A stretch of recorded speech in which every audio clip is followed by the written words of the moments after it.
காரைக்குடிக்கு பெருமை சேர்க்கும் பொம்மை காதலன் அருங்காட்சியகம் இளமை கால நினைவுகளை மீண்டும் அசை போட வைத்திருக்கிறது. காலச்சுவடுகளின் பொக்கிஷங்களுடன் பழமைக்கும் புதுமைக்கும் பாலமாய் விளங்கும் தனியார் அருங்காட்சியகம் குறித்து இந்த செய்தி தொகுப்பில் பார்க்கலாம்.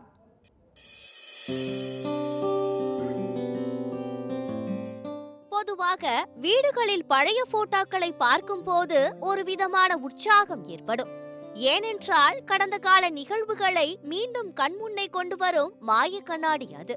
ஆயினும் நாம் பயன்படுத்திய பொருட்கள் காலப்போக்கில் மறைந்தே போயின.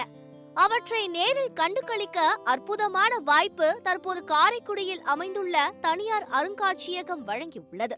இதன் பெயரே சிறுவர்கள் முதல் பெரியவர்கள் வரை ரசிக்கும்படியான முறையில் பொம்மை காதலன் என சூட்டப்பட்டிருக்கிறது. சிறுவர்கள் பார்த்து மகிழும்படி பொம்மைகள் ஏராளம். தபால் தலைகள், நாணயங்கள், கரன்சி மற்றும் காசோலைகள் துவங்கி அன்றைய கால சித்திரம், நாளேடுகள், அன்றாடம் நமது முந்தைய தலைமுறையினர் பயன்படுத்திய இன்றைய இளைய தலைமுறையினர் வாழ்நாளில் காணாத பொருட்களை முழுமையாக கண்டு களிக்கலாம் என கூறுகிறார் மகாதேவன். என்னால் முடிஞ்சது இந்த கலெக்ஷனை பெஸ்ட்டாக பண்ண ஆரம்பிச்சேன். ஒரு 20 வருஷமாக சேகரிச்சுட்டே வந்தேன். இந்த சேகரிப்புகளை பூரா வீடு பூரா நிறைச்சி வச்சுருந்தேன். என் வீடே ஒரு மியூசியமாக இருக்குது.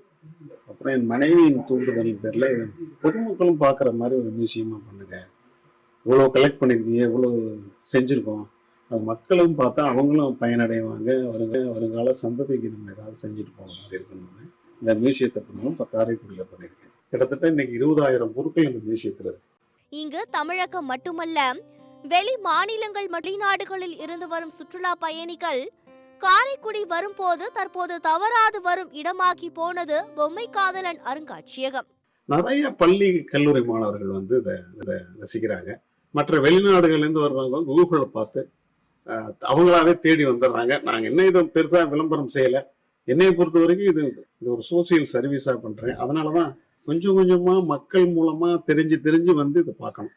இங்கு வரும் சிறுவர்கள் உள்நாட்டு மற்றும் வெளிநாட்டு பொம்மைகள் தனக்கு வேண்டும் என்று அடம்பிடிப்பதும், பெரியவர்கள் தங்களின் நினைவுகளோடு பொருட்களை காணும் போது கண் கலங்குவதும் வாடிக்கை என்கிறார்கள் ஊழியர்கள். சின்ன குழந்தைங்கள்ல இருந்து பெரியவங்க வரைக்கும் வந்து பாக்குறாங்க. எல்லாரையும் ஒரு விஷயத்துல சர்ப்ரைஸ் பண்ணிடுறீங்க. எல்லோ திங்ஸ் எல்லாமே சின்ன குழந்தைங்க டாய்ஸ் பார்த்துட்டு ரொம்ப ஆச்சரியப்பட்டு அப்படி நின்றுவாங்க. எனக்கு வேணும்னு கிழக்கு நின்றுவாங்க. பெரியவங்க எல்லாம் பார்த்துட்டு ரொம்ப ஒரு கண் கலங்கிடுவாங்க. பார்த்துட்டு நாங்க யூஸ் பண்ணது இது பழைய நினைவுகளுக்கு திரும்ப கொண்டு போயிடுவோம் மாதிரி எப்படி நின்றுவாங்க ஃப்ரீஸ் ஆயிட்டு. அது எங்களுக்கு பெரிய விஷயமா இருக்கும். காரைக்குடியில் அமைந்திருக்கும் இந்த அருங்காட்சியகம் மக்களின் மனதில் நீங்கா இடம் பிடித்திருக்கும் என்பதில் மாற்று கருத்தில்லை என்றார் Naveen. So it was nice. I mean, lot of things that took me through my memory lanes, and a lot of things that I was able to explain to my daughter. Yeah, pretty nice place. I think one of the, I mean, I haven't been to a lot of vintage museums in India, but definitely one of the nicest museums in India is what I can say. சத்தியம் செய்திகளுக்காக சிவகங்கை மாவட்ட செய்தியாளர் பாஸ்கரவேலுவுடன் சத்தியம் தொலைக்காட்சி செய்திக்குழு.